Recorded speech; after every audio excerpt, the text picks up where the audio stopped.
Hello students, आज जो हम टॉपिक कर रहे हैं www, वो कंपटीशन एग्जाम में आने वाले सारे क्वेश्चन हैं जो बार बार रिपीटेशन में पूछे जाते हैं।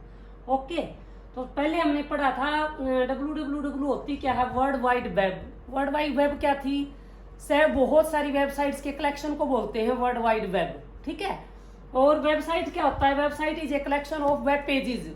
किसी भी एक वेबसाइट किसी भी एक ऑर्गेनाइजेशन की या किसी भी एकेडमिक संस्था की कोई अपनी वेबसाइट होती है, उससे रिलेटेड ढेर सारे वेब पेजेस होते हैं जो उस वेबसाइट पे हम सर्च करने से हमें मिल जाते हैं। ओके, तो उससे रिलेटेड क्या क्या टेक्नोलॉजी है जो पेपरों में पूछी जाती है कंपटीशन एग्जाम में?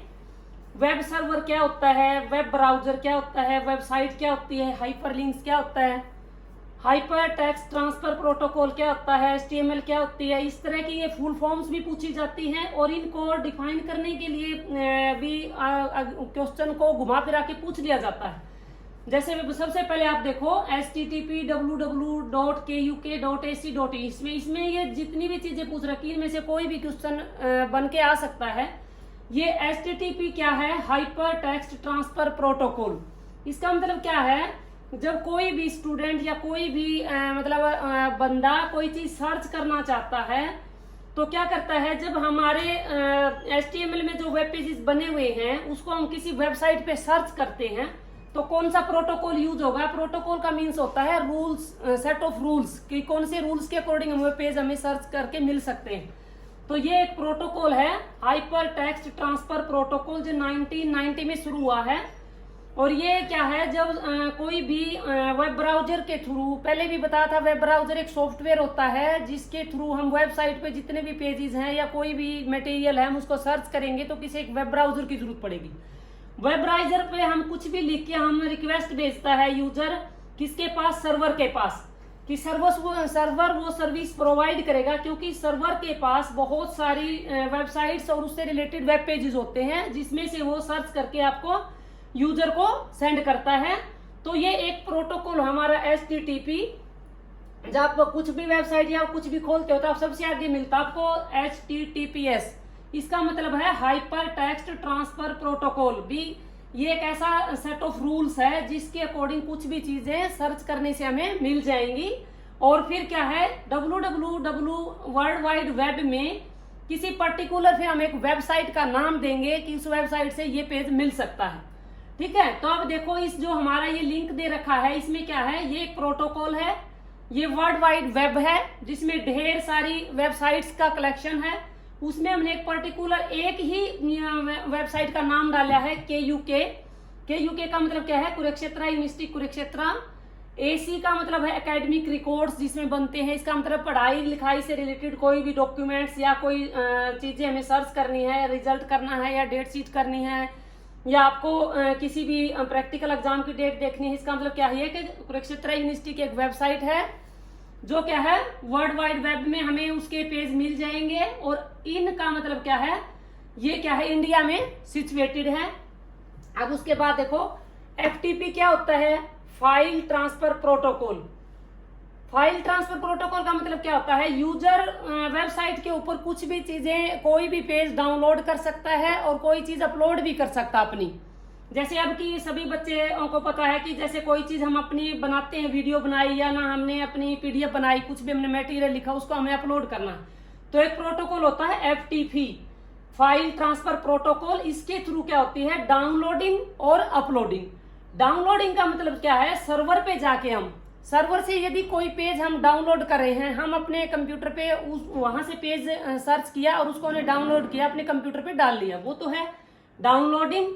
अपलोडिंग का मतलब मैंने खुद एक पेज बनाया या खुद मैंने कुछ भी मटेरियल लिखा और उसको मैं वेबसाइट के ऊपर क्या है अपलोड करना चाहती हूँ, तो वो हो जाएगा अपलोडिंग। और वो दोनों काम, डाउनलोडिंग और अपलोडिंग, इस प्रोटोकॉल के थ्रू होते हैं। इसकी फुल फॉर्म है फाइल ट्रांसफर प्रोटोकॉल। आगे आपका एक टेलनेट। टेलनेट भी क्या है, कंप्यूटर की ही टर्मिनोलॉजी है जिसका मतलब क्या होता है कि जैसे किसी भी एक सर्वर को या फिर क्लाइंट सर्वर मोड में ये काम करता है, क्लाइंट और सर्वर को जोड़ के रखता है। जैसे ही जैसे रिमोट कंट्रोल आपने देखा होगा, किसी भी चीज का रिमोट से कोई भी चीज एक्सेस कर लेते हैं, वो भी एक आपकी टेलनेट भी इसकी वेबसाइट का मतलब क्या होता है, www की ही एक टर्मोलॉजी है। डीएनएस क्या होता है, domain name system. Domain name system का मतलब होता है कि किसी भी जो भी इंटरनेट सर्विसेज में काम, जितने भी कंप्यूटर्स कनेक्टेड हैं, इंटर रिलेटेड हैं, नेटवर्किंग में काम करते हैं, कौन सा कंप्यूटर कहाँ पर लोकेटेड, उसकी लोकेशन बताने के लिए डीएनएस यूज करते हैं। जैसे कि इसका दे रखा है www.kuk.ac.in। इनका मतलब क्या है, ये कंप्यूटर जब ये वेबसाइट कहाँ पर सिचुएटेड है, इंडिया के अंदर।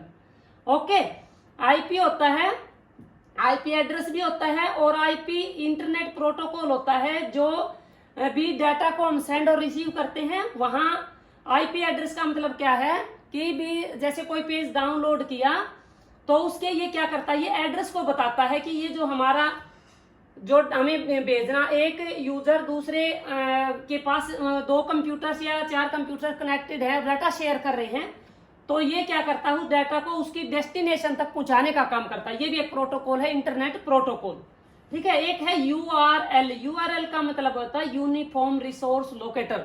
यूनिफॉर्म रिसोर्स लोकेटर का मतलब क्या होता है कि हर वेब पेजेस और हर आपकी एक वेबसाइट, उसका अपना एक यूनिक एड्रेस होता है, और उस यूनिक एड्रेस को आइडेंटिफाई करने करता है यूआरएल। यूआरएल का मतलब सबका अपना एक आईपी एड्रेस, सबका अलग अलग यूनिक होता है, किसी भी एक कंप्यूटर का दूसरे कंप्यूटर के साथ मैच नहीं खाता। जैसे कि जब हम किसी भी स्टूडेंट को रजिस्टर करते हैं तो रजिस्ट्रेशन नंबर सबका अलग अलग होता है, या रोल नंबर सबका यूनिक होता है, उसी तरह यूआरएल भी सभी कंप्यूटर्स का, जितने भी पीसी नेटवर्किंग में कनेक्टेड हैं, 1000 हैं या लाखों हैं, उन सब का क्या है, आईपी एड्रेस होता है, वो यूनिक होता है। ओके, उसको बोलते हैं यूनिफॉर्म रिसोर्स लोकेटर। ओके, उसके बाद इसमें है अपना सर्च इंजन। क्या होता है सर्च इंजन का मतलब, क्या होता है कि कोई भी चीज हमें सर्च करनी है तो हम क्या करते हैं, किसी भी एक सर्च इंजन को खोलते हैं और उस पर हम कोई चीज टाइप करते हैं। जैसे कि आपका क्रोम है, सफारी है, तो आपके क्या है जैसे, तो उसमें हमने क्या किया, सर्च इंजन क्या करेगा, किसी भी वेबसाइट या किसी भी वेब पेजेस के पर्टिकुलर एड्रेस को उसमें डाल देंगे तो उसका ढूंढने का काम करता है कि ये इससे रिलेटेड इतने पेज हैं और यहाँ पर लोकेटेड है ये। ओके, और इसमें एक वर्ड है HTML। क्या है, hyper text markup language. Hyper text markup language क्या है कि ये एक लैंग्वेज है जिसमें ये जो वेब पेजेस जो वेबसाइट पे डले हुए हैं, जो हम एक्सेस कर रहे हैं, जिनको हम डाउनलोड कर रहे हैं, जिनको हम अपलोड कर रहे हैं, उनको बनाने के लिए एक लैंग्वेज यूज की जाती है, उसका नाम है HTML। हाइपरलिंक्स पहले भी मैंने बताया था। हाइपरलिंक्स क्या होता है, किसी भी पेज के ऊपर यदि आप कोई हाईलाइट करके या ऐसा लिंक बना दिया जाता है। हाइपरलिंक सिंपल कोई टेक्सुअल डाटा नहीं होता, एक टेक्सुअल डाटा को अलग फॉर्म में दिखाया जाता है, जिसके ऊपर क्लिक करने से उससे related further detail description open हो जाती है, उसको बोलते हैं हाइपरलिंक। हाइपरलिंक वर्ड क्यों यूज किया जाता है, क्योंकि जब किसी भी एक यूनिवर्सिटी की या किसी भी एक ऑर्गेनाइजेशन की आप वेबसाइट खोलते हो, उस वेबसाइट पे एक पेज नहीं होता, उससे रिलेटेड हजारों पेज होते हैं। उन हर पेजेस का एक पेज से दूसरे पेज के साथ कनेक्टिविटी करने के लिए क्या कर लिया जाता है, हाइपरलिंक यूज किया जाता है कि इस पे लिंक क्लिक करोगे तो इससे नेक्स्ट पेज इससे लिंक्ड जो है ओपन हो जाएगा, और उस नेक्स्ट उससे अगले नेक्स्ट पेज का भी एक हाइपरलिंक होगा, जिसपे क्लिक करते ही आप नेक्स्ट पेज पे चले जाओगे। जैसा कि आपने देखा हुआ, किसी भी यूनिवर्सिटी की वेबसाइट खोलते हो तो वहाँ एक होम पेज होता है, होम पेज होता है front page of the website, और होम पेज में ढेर सारे हाइपरलिंक्स होते हैं। जैसे एक रिजल्ट का है, एक डेट शीट का है, एडमिशंस का है, कॉन्टैक्ट अस का है, और बहुत सारी चीजें और भी होती हैं कि यूनिवर्सिटी के अबाउट यूनिवर्सिटी है कि यूनिवर्सिटी के बारे में और क्या क्या डिटेल डिस्क्रिप्शन है। उन अलग अलग हाइपरलिंक्स पे आप जाकर उससे अलग अलग इंफॉर्मेशन गेन कर सकते हो। अच्छा, वेब ब्राउजर क्या होता है, वेब ब्राउजर होता है एक वेब ब्राउजर भी एक सॉफ्टवेयर होता है। Web browser is a software which helps the user to access internet services। जब भी कोई इंटरनेट से सर्विस ले रहे हैं, हम कोई भी पेज डाउनलोड कर रहे हैं, कोई चीज सर्च कर रहे हैं, आप देख रहे हैं, तो हमें क्या चीज यूज करनी पड़ेगी, एक सॉफ्टवेयर यूज करना पड़ेगा जिसको कहते हैं वेब ब्राउजर। इसका एग्जांपल क्या है, जैसे क्या है, इंटरनेट एक्सप्लोरर है, सफारी है, गूगल क्रोम है, ये सारे क्या है आपके वेब ब्राउजर हैं। वेब ब्राउजर मीन्स ये सॉफ्टवेयर है जो इंटरनेट की सर्विसेज को यूज करने के काम आते हैं। अच्छा, वेब सर्वर क्या है, इंटरनेट पे ढेर सारे वेब सर्वर्स हो सकते हैं, और वेब सर्वर क्या होता है, क्लाइंट्स को सर्विस प्रोवाइड करते हैं। और वेब सर्वर पे ढेर सारी वेबसाइट्स का कलेक्शन स्टोर करके रख दिया जाता है। जब वेब ब्राउजर के थ्रू यूजर कोई अपनी रिक्वेस्ट भेजता है तो वेब सर्वर उन सर्विसेज को प्रोवाइड करता है, क्योंकि उन चीजों को जो वेबसाइट के अंदर स्टोर्ड है उनको एक्सेस करके और यूजर की रिक्वेस्ट से वो स्क्रीन पे डिस्प्ले करता है। ओके,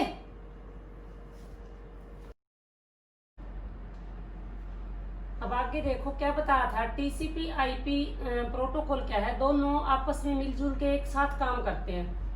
ट्रांसमिशन कंट्रोल प्रोटोकॉल, इसका मतलब क्या है, कोई क्लाइंट सर्वर से कोई डाटा डाउनलोड कर रहा है या फिर अपने सर्वर पे डाटा को अपलोड कर रहा है तो वहां ट्रांसमिशन कंट्रोल प्रोटोकॉल यूज होता है।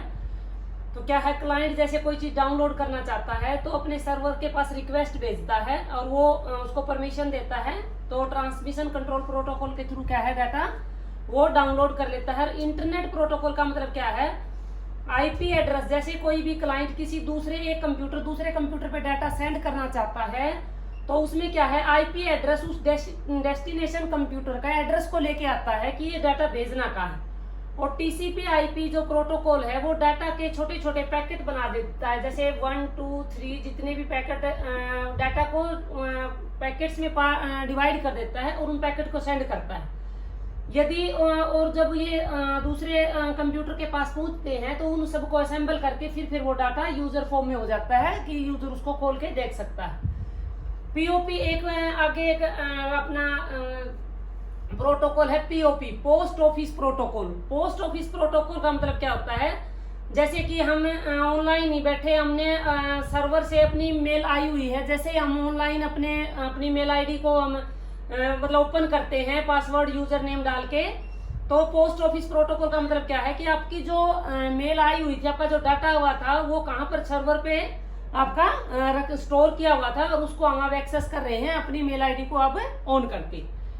एक है simple mail transfer protocol. Simple mail transfer protocol का मतलब क्या होता है कि जब आप ऑनलाइन बैठे हो और नेक्स्ट बंदा जिसके आप डाटा भेज रहे हो जिसके पास वो भी ऑनलाइन बैठा है, तो वहां पर हम मेल कर रहे हैं, डाटा सेंड कर रहे हैं, तो कौन सा प्रोटोकॉल यूज होगा, एसएमटीपी। तो एसएमटीपी और पोस्ट ऑफिस प्रोटोकॉल में क्या डिफरेंस हुआ, ये ऑफलाइन बैठे हैं तब भी हमारी मेल वगैरह आ जाती है, और सिंपल मेल ट्रांसफर प्रोटोकॉल जब दोनों क्लाइंट और सेंड करने वाला और रिसीव करने वाला दोनों ऑनलाइन बैठे हैं, तो कौन सा प्रोटोकॉल यूज होगा, सिंपल मेल ट्रांसफर प्रोटोकॉल। एक आपका है ICMP, internet control message protocol. इसका मतलब क्या है कि जैसे कई बार हम कोई डाटा सेंड करते हैं तो वो एरर डिटेक्ट करके बताता है कि आपका message has not been sent, भी भेजा नहीं गया है, या फिर आपके इसमें प्रॉब्लम आ गई कि आपका डाटा सेंड नहीं हुआ है, या फिर जहां भेजना चाह रहे थे उसका एड्रेस उसको प्रॉपर नहीं मिला, तो वो क्या होता है कि आपका डाटा हैज बीन फेल्ड, कि डाटा जो सेंड किया था वो फेल हो गया, आपका पहुंचा नहीं आगे। एक है IGMP, internet group management protocol. इसका मतलब क्या होता है कि जैसे एक यूजर जैसे ग्रुप में मैसेज भेजता है, मल्टीकास्टिंग के लिए यूज किया जाता है ये वाला प्रोटोकॉल, कि जैसे मैं हूं और 40 बच्चों के पास यदि कोई मेल आईडी पे या किसी भी उन सब बच्चों के पास मैसेज भेजना चाहती हूँ, तो वहां कौन सा प्रोटोकॉल यूज होगा, IGMP, internet group management protocol. की उस ग्रुप को मैनेज करने के लिए, मल्टीकास्टिंग का मतलब एक साथ सभी को डाटा सेंड करने के लिए हम ये वाला प्रोटोकॉल यूज करेंगे। और आईसीएमपी क्या क्यों यूज किया जाएगा, वो एरर डिटेक्ट करने के लिए बताता है कि कंट्रोल करता है डाटा, कौन सा डाटा सेंड हुआ और कौन सा आपका डाटा सेंड नहीं हुआ।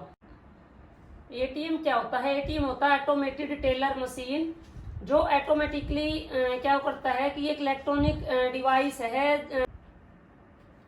एटीएम का मतलब क्या होता है, ऑटोमेटेड टेलर मशीन का मतलब क्या होता है, हमें टेल करती है, बताती है, जैसे कि यूजर इलेक्ट्रॉनिक डिवाइस यूज करके अपना एक इलेक्ट्रॉनिक कार्ड होता है जिसको इंसर्ट करके मशीन में अपनी ट्रांजैक्शन करता है, पैसे डिपॉजिट भी करवा सकता है, विड्रॉ कर सकता है, मिनी स्टेटमेंट चेक कर सकता है। उन चीजों को कौन बताता है, टेलर मशीन का मतलब क्या, हमें टेल करके बताती रहती है हमें कि आपकी कितनी ट्रांजेक्शन हुई है और आपका कितना पैसा डिपॉजिट हुआ है, कितना आपका आपने विड्रॉ किया है और आपने कौन सी ट्रांजैक्शन किस डेट को की, वो सारी चीजें हमें बताती है। इसलिए ये वर्ड भी क्या है, नेटवर्किंग का ही एक पार्ट है, क्योंकि नेटवर्किंग में यूज होता है। नेटवर्किंग का मतलब हर बैंक और ये क्या नाम यूजर सारे जुड़े हुए हैं, कोई भी यूजर्स किसी भी बैंक में जाके और अपने पैसे जमा करवा सकता है, निकलवा सकता है। इसका मतलब क्या है, वो सारे नेटवर्किंग में काम कर रहे हैं।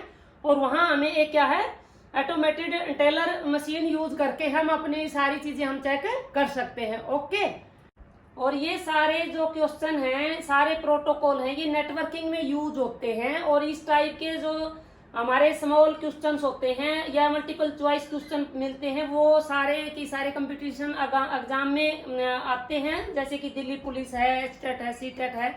तो ये सारे जो प्रोटोकॉल है नेटवर्किंग से रिलेटेड, सारे रिवाइज कर लेना। सबकी फुल फॉर्म, कई बार फुल फॉर्म पूछ ली जाती है, कई बार ये पूछ लिया जाता है कि कौन सा प्रोटोकॉल कौन सी जगह पे किस काम आता है। Okay, thank you, have a nice day.